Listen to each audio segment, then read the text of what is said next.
Okay. Keep here. Downward facing dog.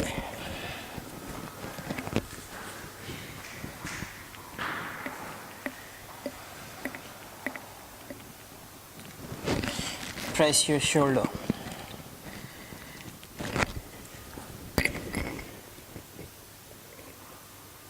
Five, 4, 3, 2, and 1. Knee lên.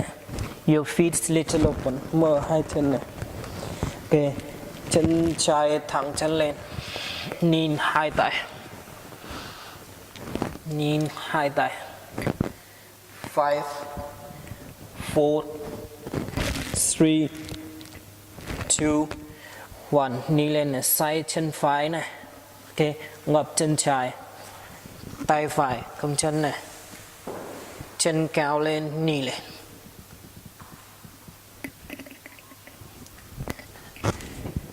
Knee lên.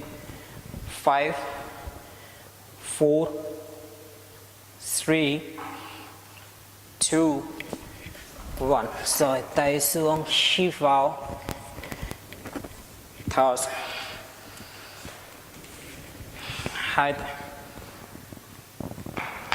Shift vào.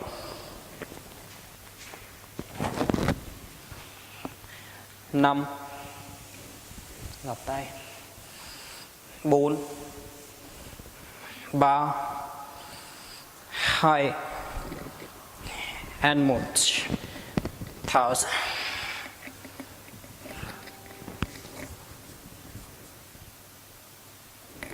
5, 3,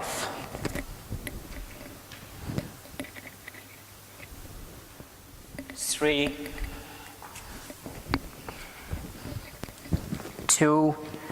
1. Lên shift vào.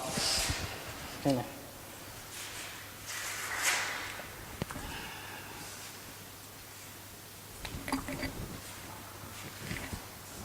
The feet to the center of your wheel.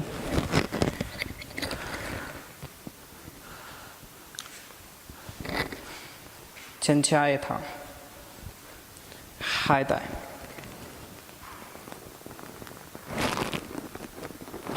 5, 4, 3, 2, 1. Shift vào.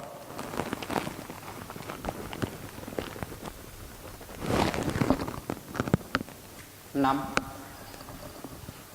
4, 3, 2, 1. Nhìn phải này, tay phải. Nhìn chân. Mông thấp xuống.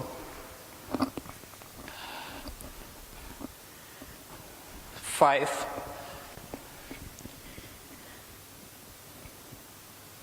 4, 3, 2,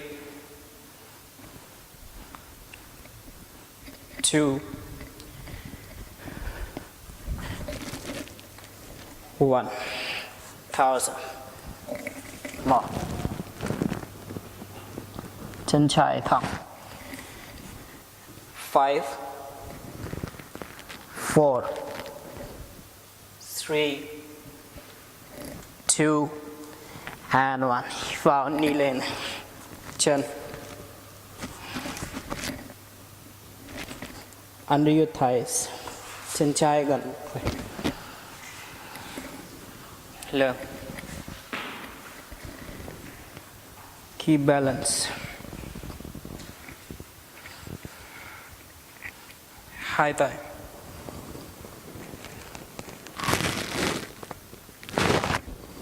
Mông thấp xuống. 5, 4, 3, 2,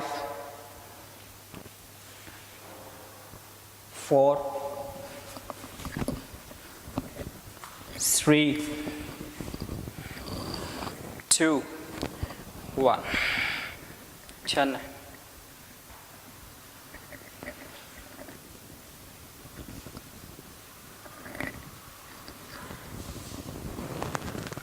Đây.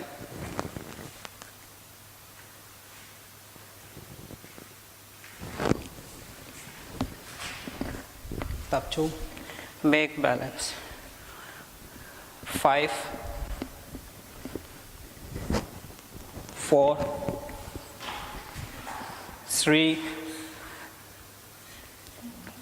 2 1. Rồi, thao ra. Tay downward facing dog.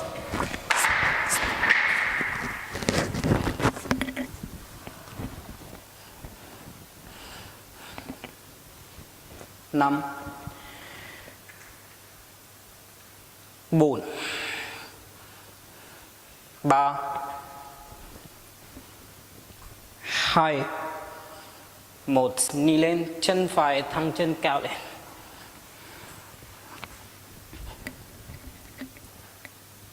5 4 3 2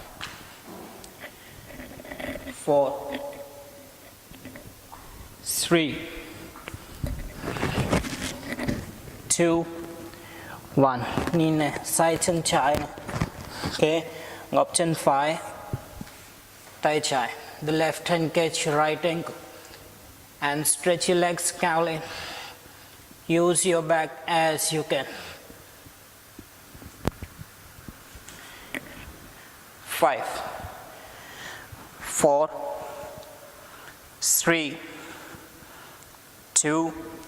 3 2 1.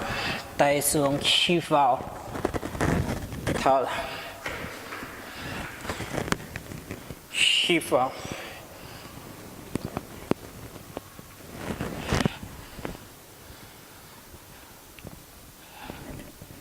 5 4 3 2 1. Thao ra. Rồi.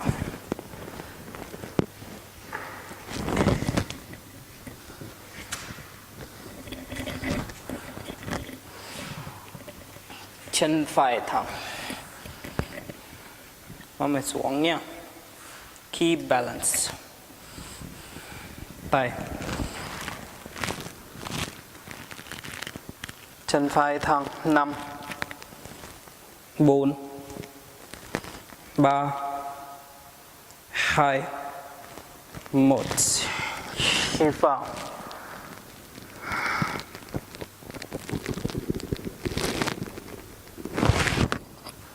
5 4 3 2 1. Tay trái xuống này. Side bending, mông thấp, nhìn chân trái này.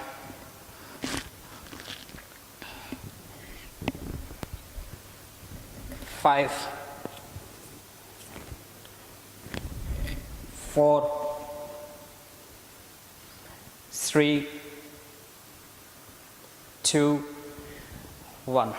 Thao ra. Nằm lên, chân phải thẳng, ôm chân đầu xuống.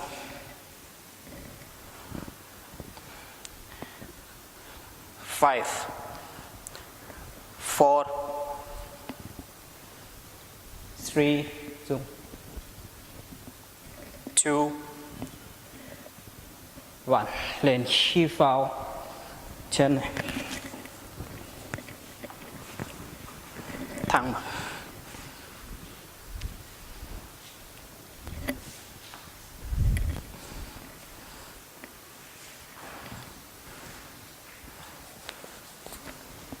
Một. Tay lên. Balance. Chân lên. Cô mâm thấp xuống. Không phải đầu gối như này. 5 4 3 2 1. Tay trái gập chân. Ủa, thì không phải đầu gối này. Thế này này. Rồi.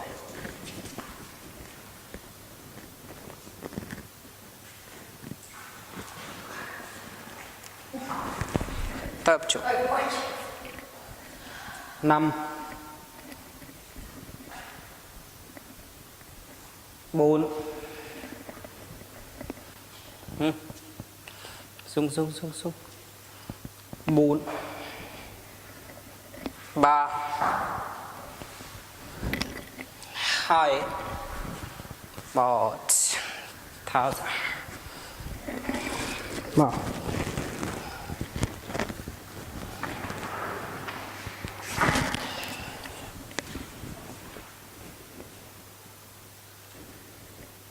5 4 3 2 1 em bé.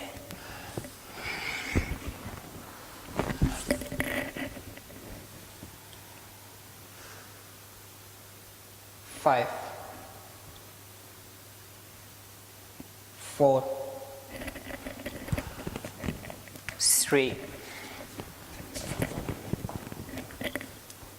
2 and 1. Lên shift vào, tháo ra, mở.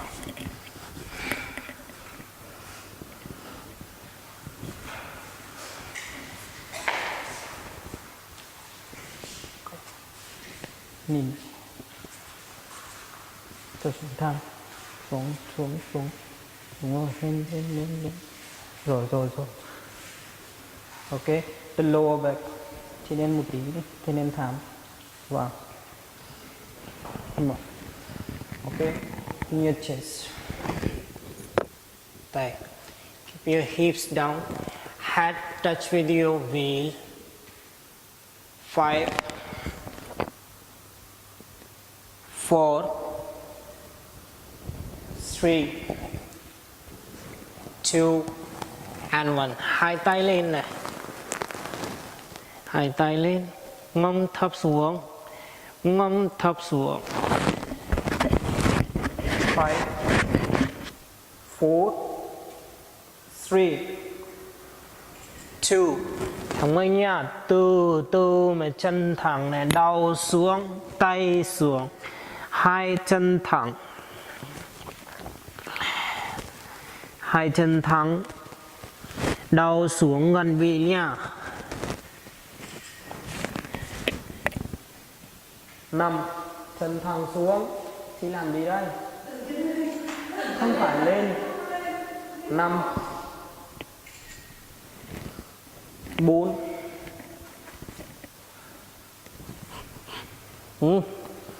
3 cối chân thẳng, 2 1 rồi, come back, chân gập lên, shift vào.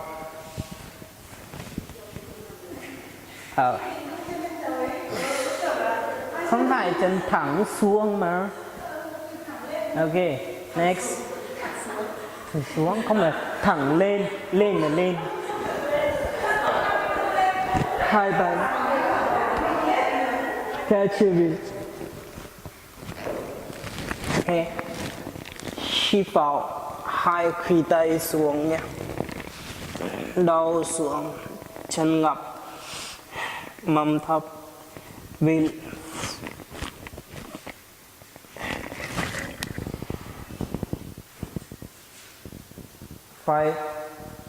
5 này cô chân gập đi, hai khuỷu tay xuống, hai khuỷu tay xuống.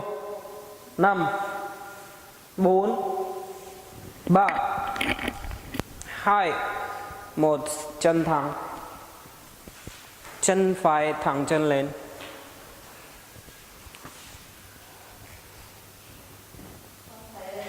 Thầy đây làm sao? 5 4 3 2 phải lên, 1 rồi, phải xuống, trái lên.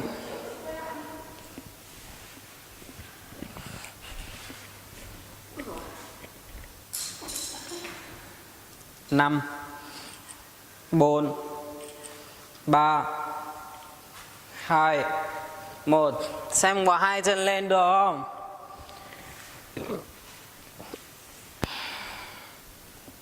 5. Cố lên. 4. Chân dài ấy. 4.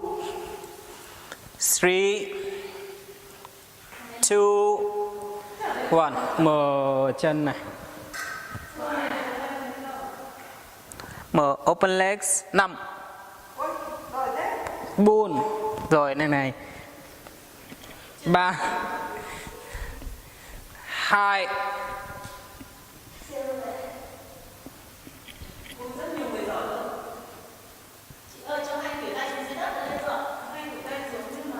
1. Rồi. Thả ra xương. Back. Hít vào. Lên. Xuống. Vâng, quá xỉu. Thả ra. Ôm chân.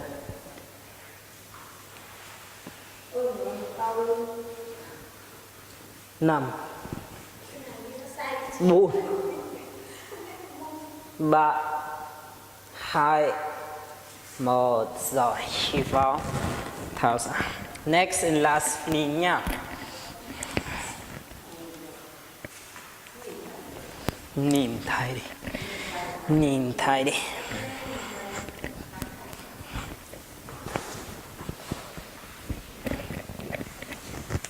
Tay.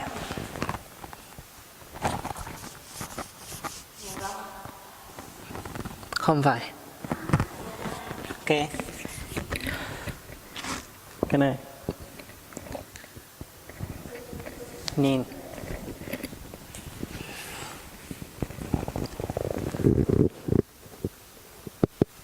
Đúng chưa? Dễ không?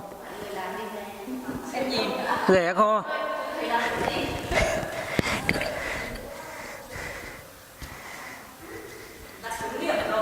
Chờ xem.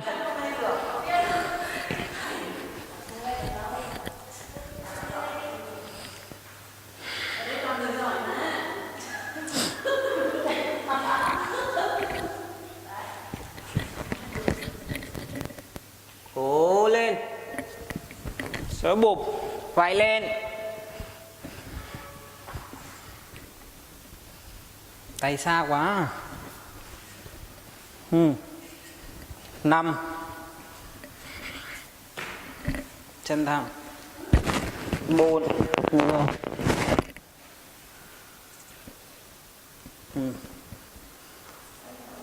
3. Đúng rồi. Xương miên này. Chụp chân Chí. Chụp chân đi. 2. Không giữ được à? Ây giời. Anh cong xuống à? Sẽ bụp thôi. Thế xa quá. Không phải bầu búp. Thế này. Không phải bầu búp. Đây này. Không phải ngước. Không phải búp. Trung tâm vào.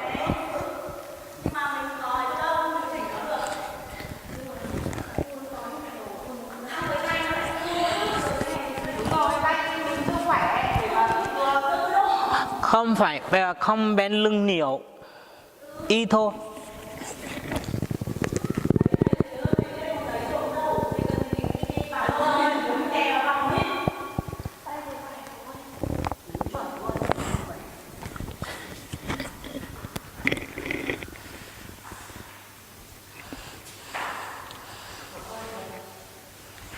Hi Chi làm gì đây?